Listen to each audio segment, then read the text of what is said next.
Hey, what's going on, everybody? Welcome to the Sports Affiliation Betting Collaboration. Evan and Iggy are here with you today. Going to be a shorter show, man. We kind of had our hearts broken last night between the Chargers game, between Jokic only playing three quarters, Michael Porter Jr., you could go on and on and on. But, hey, the good thing about betting is you got to have that cornerback mindset, next play, next day, and we are here today. And we're looking for some props tonight as well as some football props. Evan, how are you doing, man? I'm doing well, other than last night's debacle. I mean, as a Charger fan, it wasn't pretty.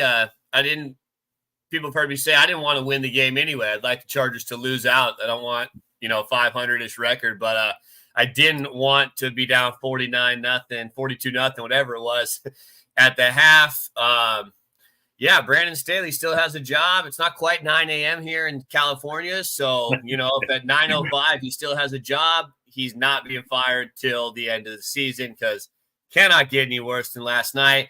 But that game kind of felt like the way we got hit by the books. But it happens, As ugly as it was, we were still right on the hook of like everything. So it's, trust the process. And we're back at it today. We got NBA. We got some NFL action for Sunday that we're going to play. So, we're good, man.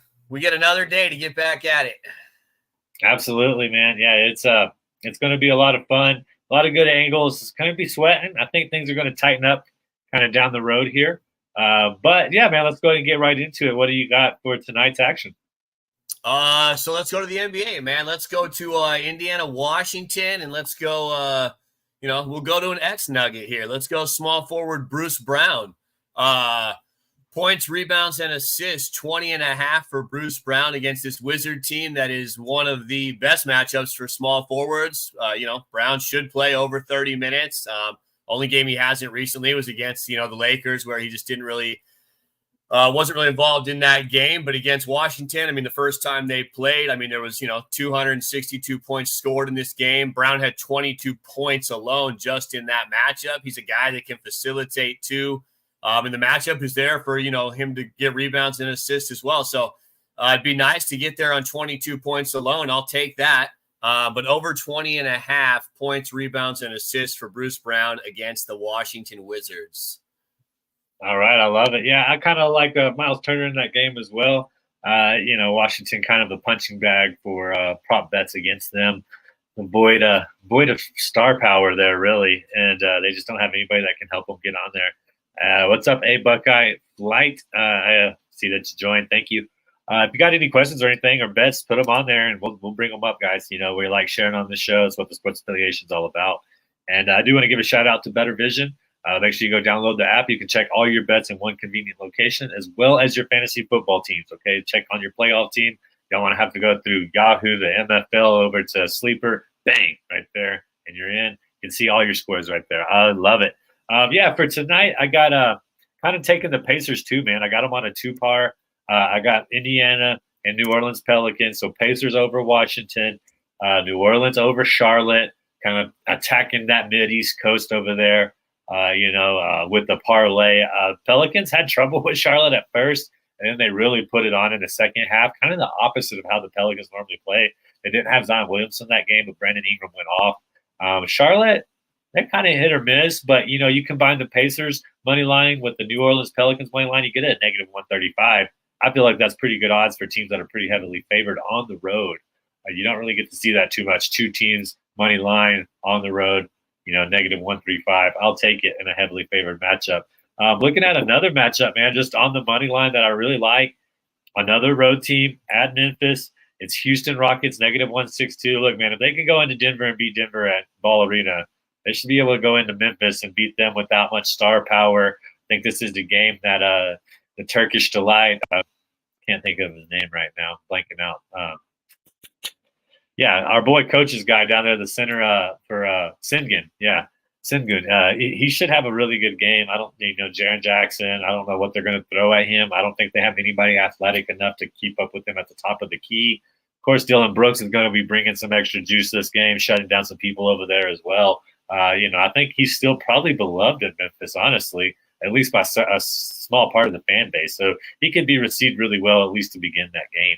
And those are my two basketball bets. I have one more. Do you have another basketball bet, though, Both to Yeah, cover. I got another basketball one, man. Yeah. I'm going to go with give me Brandon Ingram tonight for the Pelicans in that matchup against Charlotte. Over 23.5 points.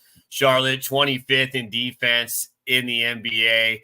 Great matchup for small forwards as well. Ingram coming off 40 points in the last matchup. I know Zion was questionable. I think he is going to play, but even with Zion in the last matchup, he still had 28 points. He had 30 in the previous matchup against Charlotte. He's just been killing it, and he's a guy that can get it done from the outside. He's a guy that can attack the basket.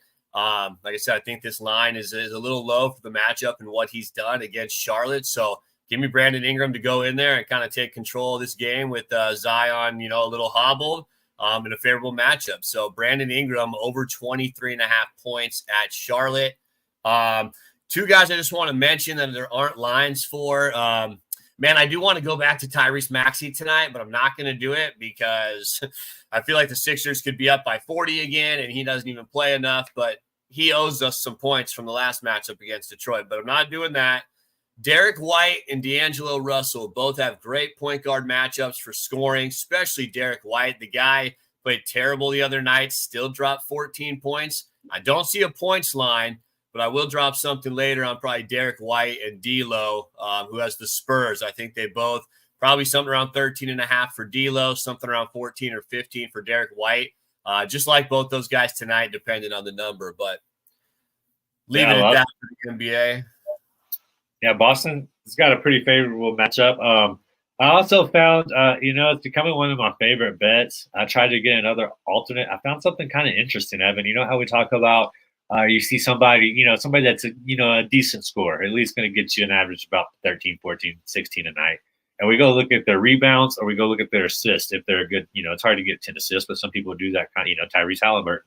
And we go look, and when they give us that 9.5, we go look at their double-double line, and we look at the comparison and be like, okay, sometimes a double-double line is less. Sometimes a double-double line is more. Well, I found this with, V-Dub, our guy, Wembanyama, and it's his block line.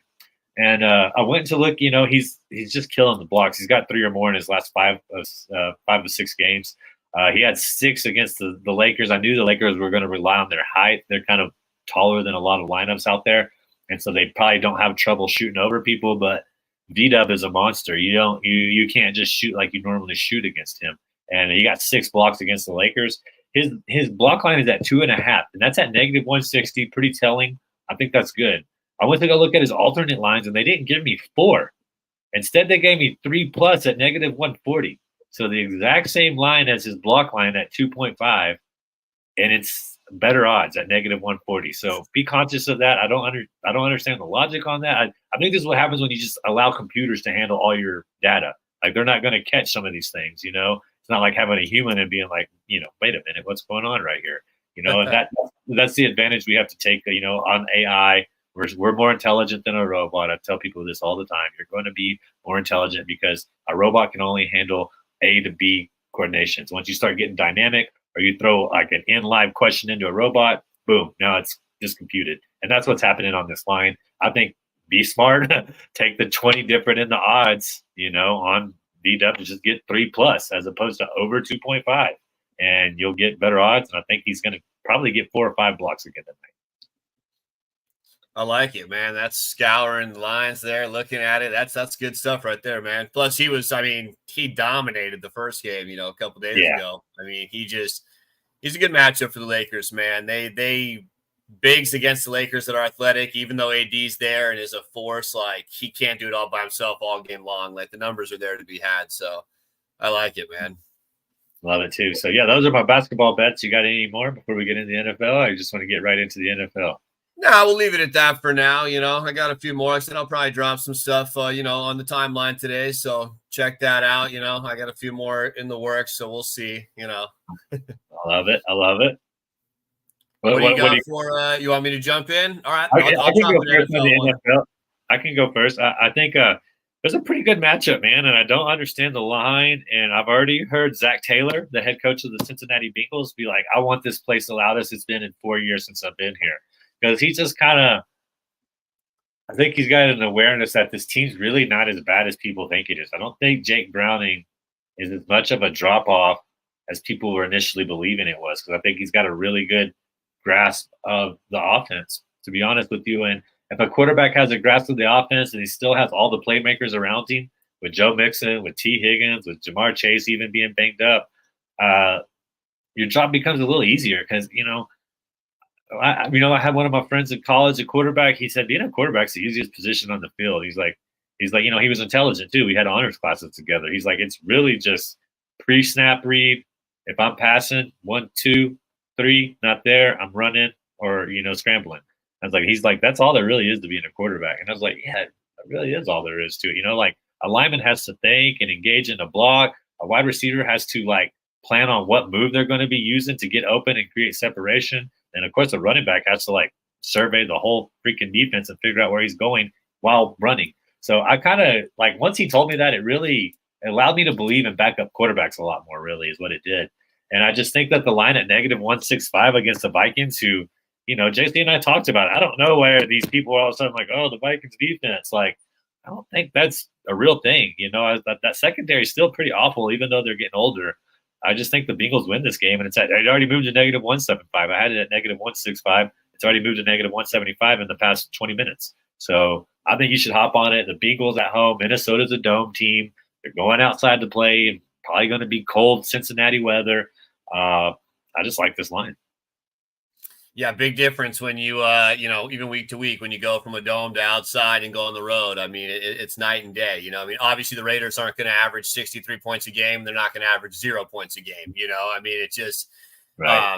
And I think those were both in the same dome, if I'm not mistaken. So, you just never know. But yeah, going outside, and the Bengals have been playing well. They find themselves still, kind of in the hunt there. So I like it, man. I think this Minnesota D, I was riding against them from everything they did last year, and they've been much better. I will give them credit there. They've been a much better defense, but I don't think they're top tier going on the road, that kind of a difference maker. But I expect a pretty good game, and who knows what Nick Mullins we're going to get.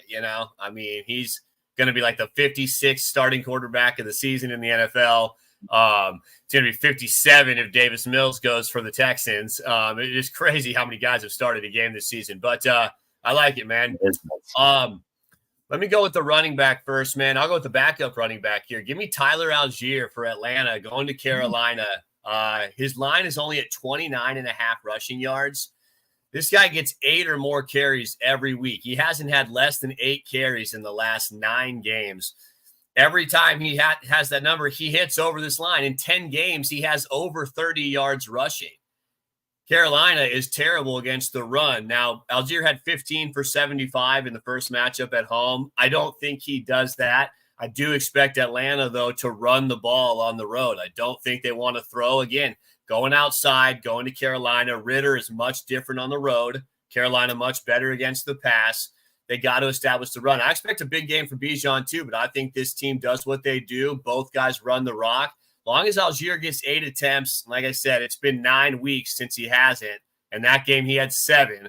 So he's involved in this offense. 29.5, very low number to me for a guy who's hit that in 10 games with the matchup. So I'm rolling Tyler Algier, man, over 29.5 rushing yards. And I'll take that into another running back. Give me Deontay Foreman, man. I know everybody's talking about, this Cleveland defense. Listen, this Cleveland defense is 11th against the run on the season. They're not top 5. They're 19 in the last 3 games. They're still finding a way to get it done. But, Kyron Williams went nuts on them. They allowed Javonte and Pirine to rush for over 50 yards. Samaje Pirine on 7 carries, over 50 yards. This Brown defense is a little tired late in the season, I think. And Deontay Foreman, when he gets 10 carries, he gets over that number. And I thought last weekend Roschon would be more involved. He had 75% snaps the week before. He was nowhere to be found. Deontay Foreman seems to still be the guy in Chicago.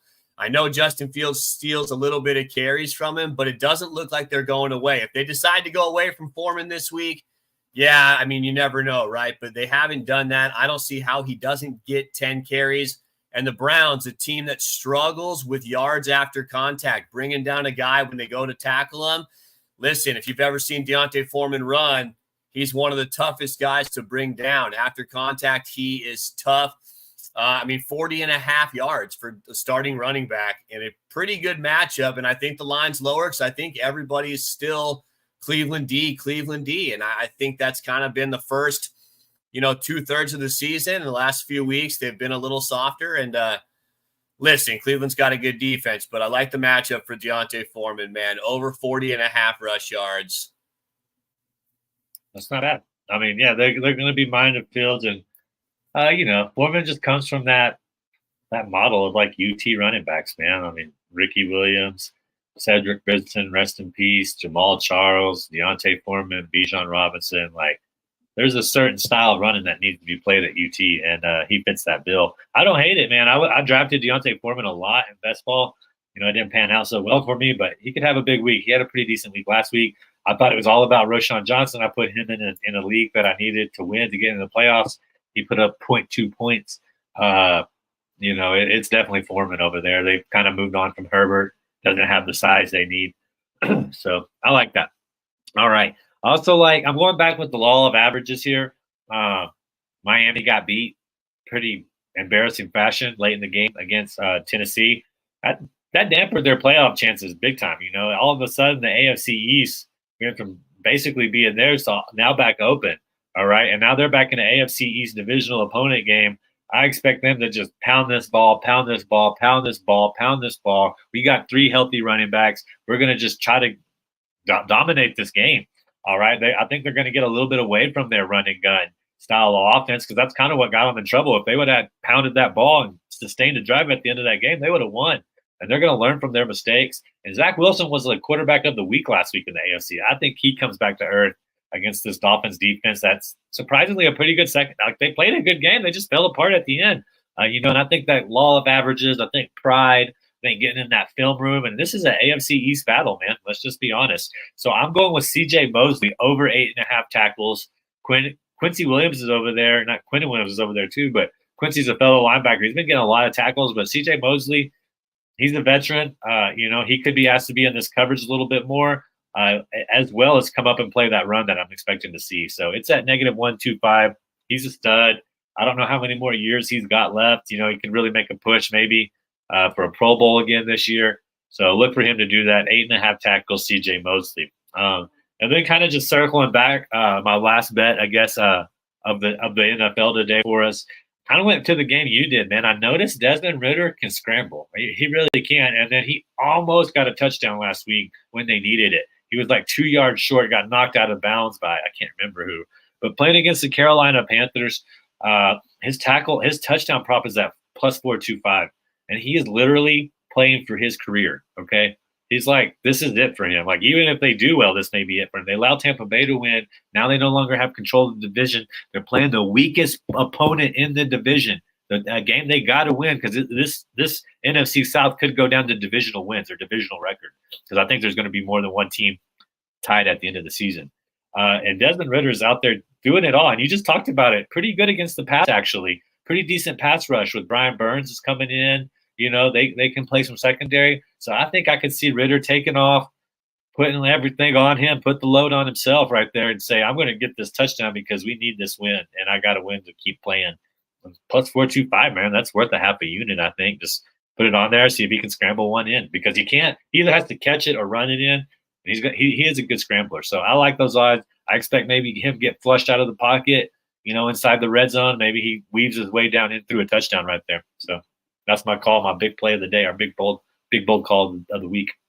Nice, baby. Desmond Ridder, not getting it done in the win column, but, surprisingly, 4 top 10 finishes for Desmond Ridder in fantasy football this season. I know he's not the flashy type, but, man, when he's had some good games, but a little different on the road in Carolina. I don't think he'll be top 10 this week, but scrambling would be a smart move. I think, I think last night, man, just said, the Chargers should have put Easton Stick in a much better spot to use his legs and athleticism to start that game. And, I mean, once it got going, it never mattered. That thing was over from the get-go. But I think it's smart to get these guys out in space, roll out some guys, just give them the opportunity, man, to do it themselves as well. In this NFL, it's there. We see Russell Wilson, a guy who still can run the football at an older age when given the opportunity. And so I like Russell Wilson this week, man, over 26.5 rushing yards. Detroit has been terrible against mobile quarterbacks. Is Russell Wilson a mobile quarterback? Yeah, I think he still is. He's had plenty of games of over 40, 50 rushing yards this season when he's needed to. And Detroit is very good against the run. I think Javonte Williams is going to be under that 60-yard mark. His line opened at 60.5 for Javonte. It's down to 53.5. I think that tells you all you need to know about Detroit's defense. Like, I'm not touching it at 53. I loved it at 60. But Russ is going to run. I mean, Detroit's pass rush, man, has been non-existent. But I think at home, it's there in a must-win game. I think Russ has to get out and escape a little bit. Over 26.5 yards for Russell Wilson against a team that's just struggled against quarterbacks that can run the football. So I like that play as well. And then, you know me, man, I got to go back to Najee. When the matchups favor Najee, I'm all in. And he's been a cash cow, man, in the matchups. I didn't touch Najee last week.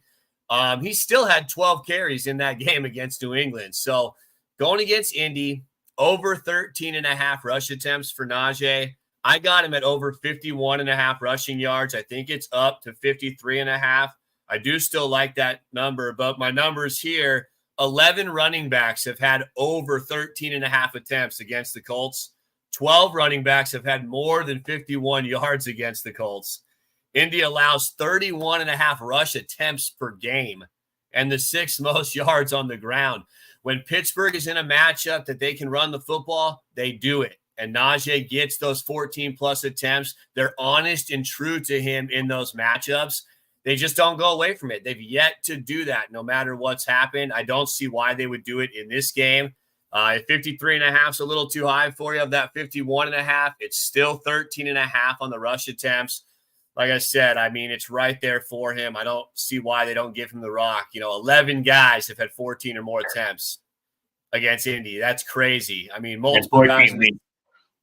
Yeah, and 12 guys over 51.5 yards. Multiple guys in the same game, in multiple weeks. So go back and look at it. The numbers for Najee in favorable matchups, he has hit. The ones that are not favorable or they've been down early, playing the Niners, whatever it is, he's struggled. But I don't think that's going to happen in this game. I think Pittsburgh's going to be able to run the football, man. So give me Najee, man, over 51.5 yards and over 13.5 rush attempts. Yeah, he's been surprisingly very consistent. New offensive coordinator being a running back guy, I think is, just further that cause some. But, yeah, man, that's kind of all I've got so far this week. Anything else you'd like to discuss? Thanks, Mobtown, for hopping in. Thanks, Cooper, for hopping in. Anything else you'd like to cover? Yeah, man, I'll drop TJ Hawkinson real quick in that Bengals game, man. He's got Nick Mullins, who I know JJ was out of the game, but in 13 pass attempts, he did target TJ 4 times. JJ's back. I think Mullins will be able to spread the ball. He's a veteran. That's not just going to look one way. But listen, TJ Hawkinson's a number 1 tight end. He's not your 3rd, 4th option. He's still number 2, maybe even number 1, depending on JJ's health. The Bengals, we've seen them just get torched by tight ends. We saw Kittle. We saw Evan Ingram. TJ Hawkinson is in that mold, man. So give me TJ Hawkinson over 5.5 receptions. This opened at plus 110. I think it's at negative 105 now on DraftKings. But over 5.5 catches and over 52.5 yards. He's just been a monster of consistency with 4 different quarterbacks now in this season. Doesn't matter who throws him the ball. And the Bengals have been just money for these top-tier tight ends. So I think Mullins or not, he's going to get his targets. They're going to throw the ball against Cincinnati there and use the tight end. So I really like Hawkinson over 5.5 catches and over 52.5 yards against the Bengals this weekend. But I think that'll probably do it. I think we dropped a good amount there. A lot of NFL props. Yeah, we got quite a few covered. We'll be bringing more too. You guys know that. But these are the ones we kind of researched and had time to dive into earlier in the week. My NBA unit count is still, dude, we're like at 50 units on the NBA over here plus. So hard day yesterday on the NFL, but we're looking to bounce back. Still positive unit counts in the NFL as well. I think I'm about 5 or 6 on the year. So no complaints there. Anything you'd like to say, closing message or anything? Food for thought. Man, yeah, last night was a rough night, man. It just wasn't our night. Nothing was everything was crazy on the football field. I mean, when a team scores 42 points in the first half, the other team doesn't score at all. it just didn't go our way and some things on the court. But we're back at it, man. And most days we are in the positive area. So nothing wrong with that, man. Like we say, man, trust the process. The analysis is there. I mean, if it was easy and we hit 100% of the time, everybody would be doing it. There'd be no books. So we trust the process, man. The analysis is good. The execution has to be there. And I like all these plays, man. Appreciate everybody popping in and joining, man. And any comments, drop them below. Any questions, find us both on the X, formerly known as Twitter. Probably drop a Spotify episode here before Sunday. So we'll have some more plays coming out there. Some more plays probably dropping on the timeline. And Iggy just dropped all the shows there below from the sports affiliation. So check out those as well. And one more shout out, Better Vision, man. If you're a better fantasy player, download the app, Better Vision. Get everything in one place, all your fantasy teams, all your books, everything in one spot. Much easier to look at, than perusing, browser, minimizing, this and that. Very organized. So it's on Apple, coming to Android soon. Not quite there yet, but Better Vision, man. We thank you. And download the app. Yeah, dude, appreciate it. As always, we are looking to be profitable bettors, bet smart, be lucky. That's kind of the whole mantra over here. And we will see you around this weekend. Big weekend for a lot of fantasy teams. We have some of the best fantasy football knowledgeable people in the world, including Hall of Famers for fantasy football. So make sure you come holler at us, Sports Affiliation. We just tag us at the Sports Affili. Just stop it at the IFFAFFILI. Just tag us. Somebody will hop on there. We'll share it in the group, get some thoughts, and get a message back out to you. All right. Thank you guys for being here. We do appreciate you. Your time is valuable, and we do know that. We want to let you know that it's very much appreciated. You sharing it with us. All right. Until next time, take care of yourself, and we'll see you around. All right.